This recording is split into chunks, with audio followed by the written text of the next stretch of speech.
organisms, both unicellular and multicellular, of the animal kingdom.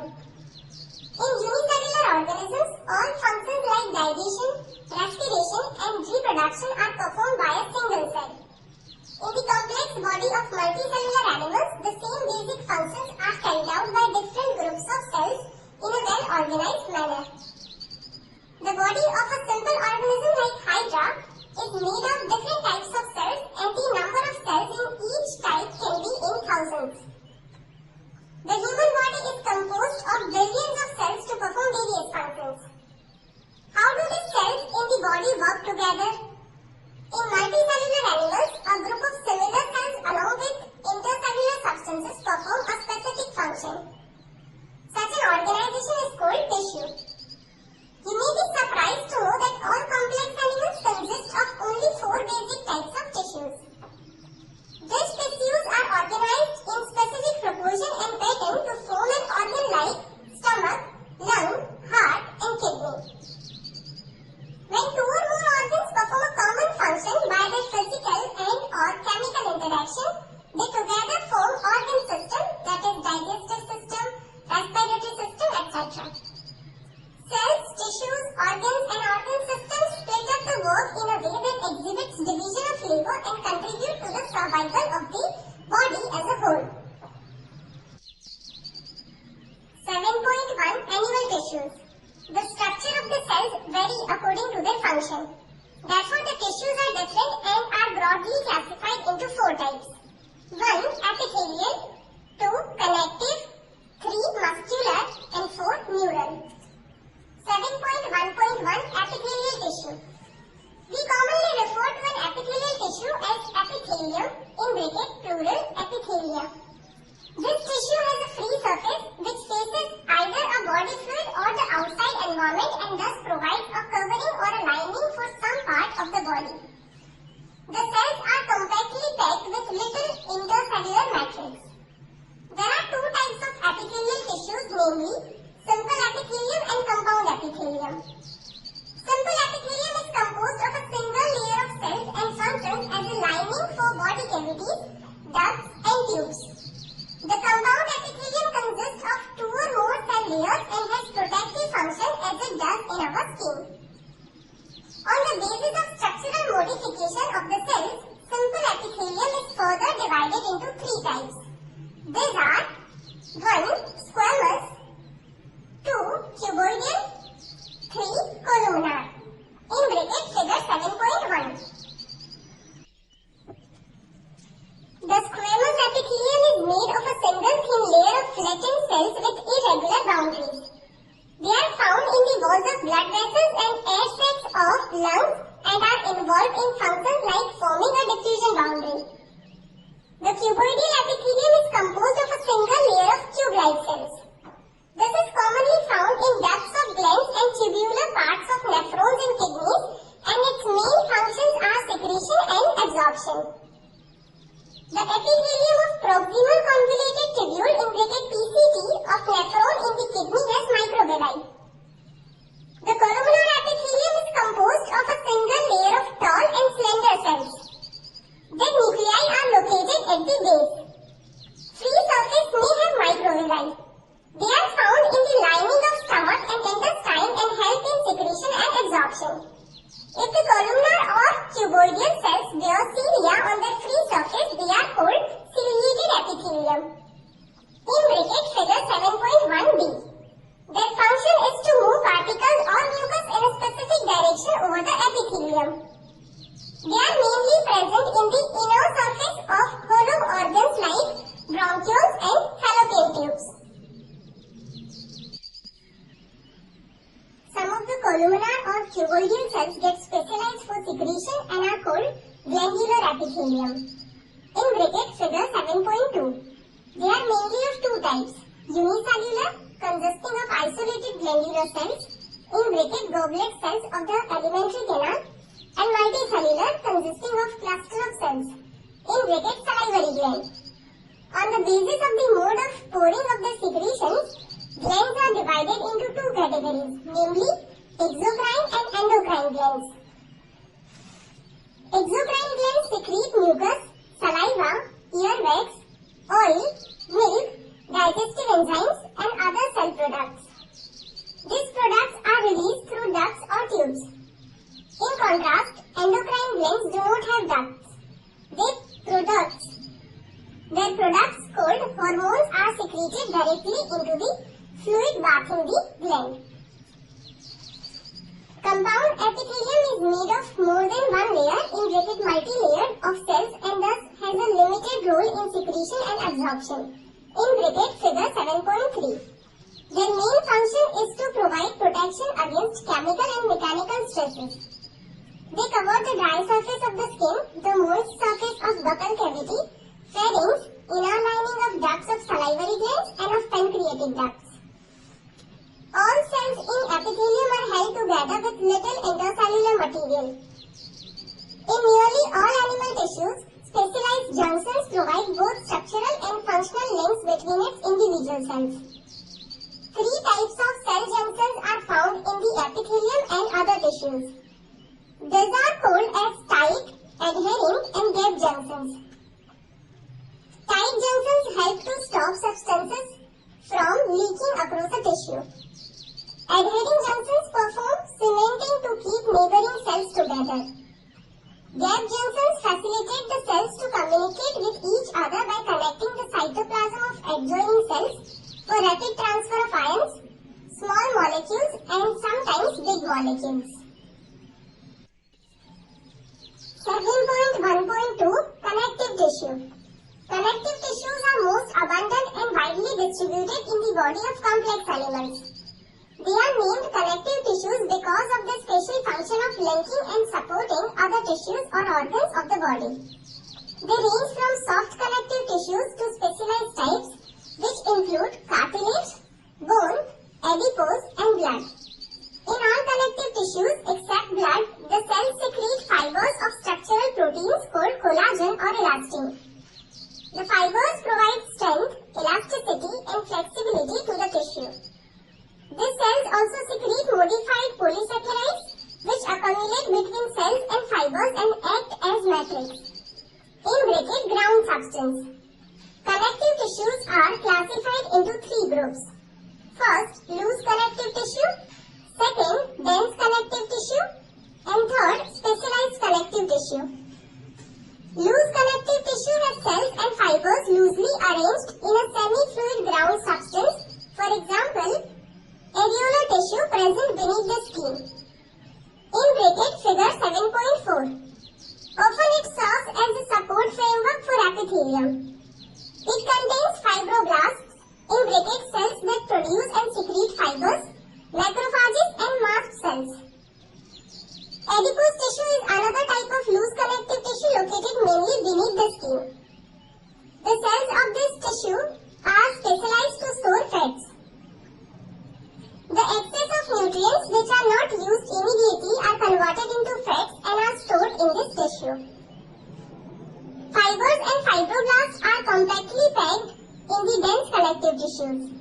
Orientation of fibers show a regular or irregular pattern and are called dense regular and dense irregular tissues. In the dense regular connective tissues, the collagen fibers are present in rows between many parallel bundles of fibers.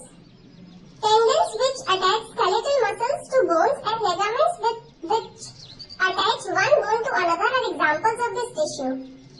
Dense irregular connective tissue has fibroblasts and many fibers, mostly collagen, that are oriented differently. In figure 7.5. This tissue is present in the skin,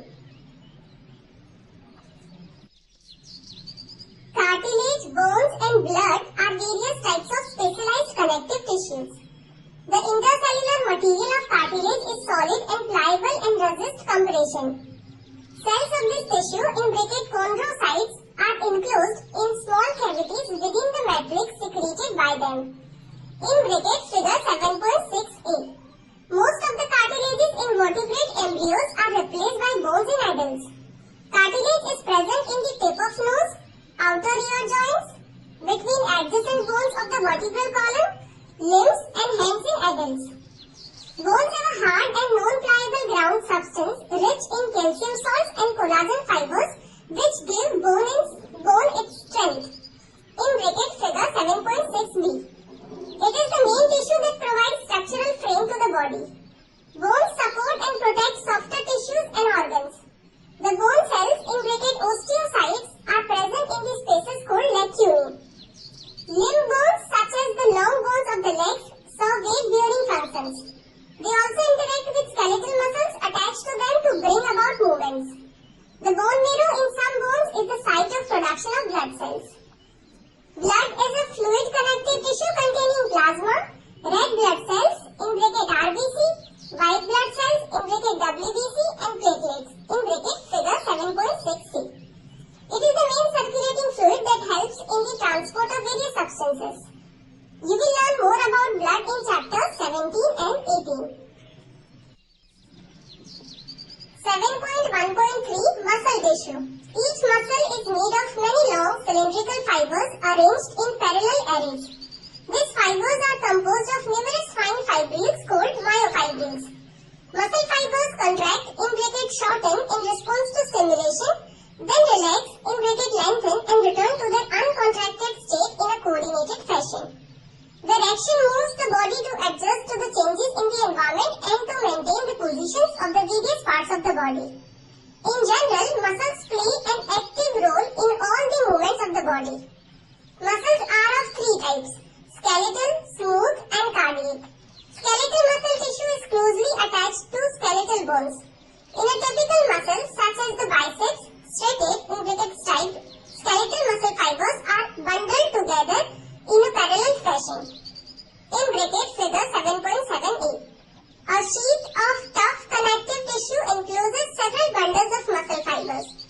In bracket you will learn more about this in chapter 20. The smooth muscle fibers taper at both ends in bracket fusiform and do not show striation in bracket figure 7.7b. Cell junctions hold them together and they are bundled together in a connective tissue sheet. The wall of internal organs such as the blood vessels, stomach and intestine contains this type of muscle tissue. Smooth muscles are involuntary as their functioning cannot be directly controlled. We usually are not able to make it contract merely by thinking about it as we can do with skeletal muscles. Cardiac muscle tissue is a contractile tissue present only in the heart. Cell junctions fuse the plasma membranes of cardiac muscle cells and make them stick together. In bracket figure 7.7c. Communication junctions in bracket intercalated disc at some fusion points allow the cells to contract as a unit.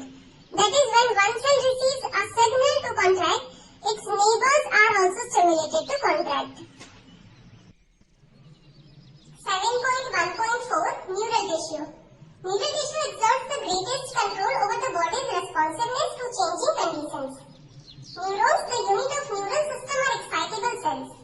In bracket figure 7.8. The neuroglial cell, which constitutes the rest of the neural system, protect and support neurons. Neuroglia make up more than one-half the volume of neural tissue in our body. When a neuron is suitably stimulated, an electrical disturbance is generated which swiftly travels along its plasma membrane. Arrival of the disturbance at the neuron's ending or output zone triggers events that may cause stimulation or inhibition of adjacent neurons and other cells. In bracket, you will study the details in chapter 21. 7.2 Organ and organ system. The basic tissues mentioned above organize to form organs, which in turn associate to form organ system in the multicellular organisms. Such an organization is essential for more efficient and better coordinated activities of millions of cells constituting an organism. Each organ in our body is made of one or more types of tissues. For example, our heart consists of all the four types of tissues, that is epithelial, connective, muscular and neural. We also notice after some careful study that the complexity in organs and organ systems displays certain discernible traits. This discernible trait is called evolutionary trait. In bracket you will study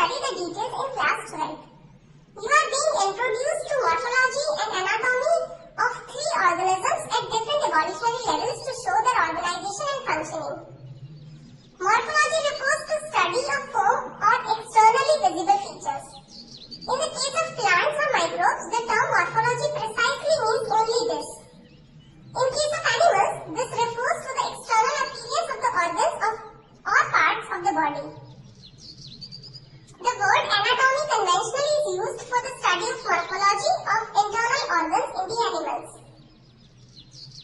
You will learn the morphology and anatomy of earthworm, cockroach and frog representing invertebrates and vertebrates.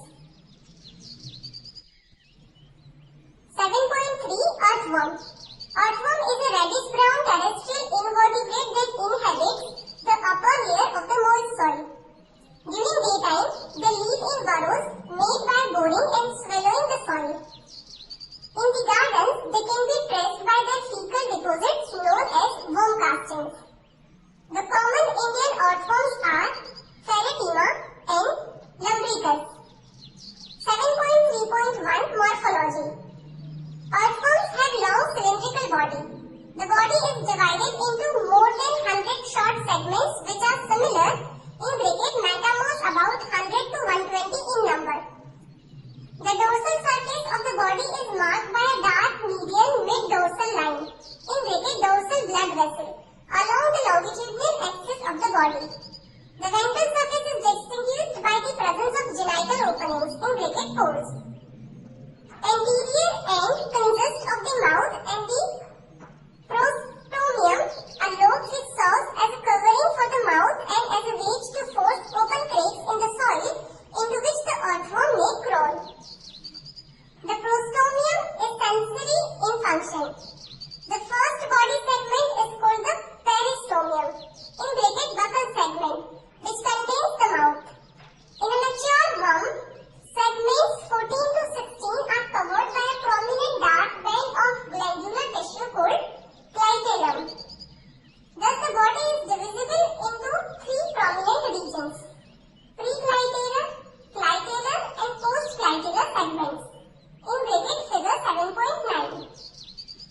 Four pairs of spermathecal apertures are situated in the ventrolateral sides of the intersegmental grooves, that is 5th to 9th segments. A single female genital pore is present in the mid-ventral line of 14th segment. A pair of male genital pores are present on the ventrolateral sides of the 18th segment. Numerous minute pores called nephriospores open on the surface of the body. In each body segment except the first, last and clitellum, there are rows of egg-shaped setae embedded in the epidermal pits in the middle of each segment. Setae can be extended or retracted. Their principal role is in locomotion. 7.3.2 Anatomy. The body wall of the earthworm is covered externally by a thin non-cellular cuticle below, which is the epidermis, two muscle layers circular and longitudinal, and an innermost coelomic epithelium. The epidermis is made up of a single layer of columnar epithelial cells which contain secretory gland cells. The alimentary canal is a straight tube and runs between first to last segment of the body. Figure 7.10. A terminal mouth opens into the buccal cavity. 1 to 3 segments, which leads into muscular pharynx. A small narrow tube, esophagus, 5 to 7 segments, continues into a muscular gizzard. 8 to 9 segments. It helps in grinding the soil particles and decaying leaves, etc. The stomach extends from 9 to 14 segments. The food of the earthworm is decaying leaves and organic matter mixed with soil. Calciferous glands present in the stomach neutralize the humic acid present in humus. Intestine starts from the 15th segment onwards and continues till the last segment. A pair of short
Due to closed circulatory system, blood is confined to the heart and blood vessels.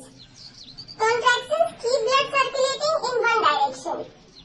Smaller blood vessels supply the gut, nerve cord, and the body wall. Blood glands are present on the 4th, 5th, and 6th segments.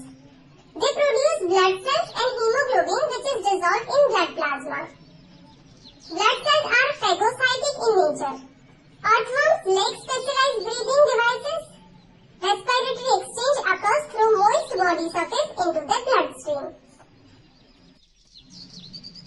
The excretory organs occurs as segmentally arranged coiled tubules called nephridia. In brackets, singular nephridium. They are of three types. One, septal nephridia, present on both the sides of intersegmental septa of segment 15th to the last that open into intestine.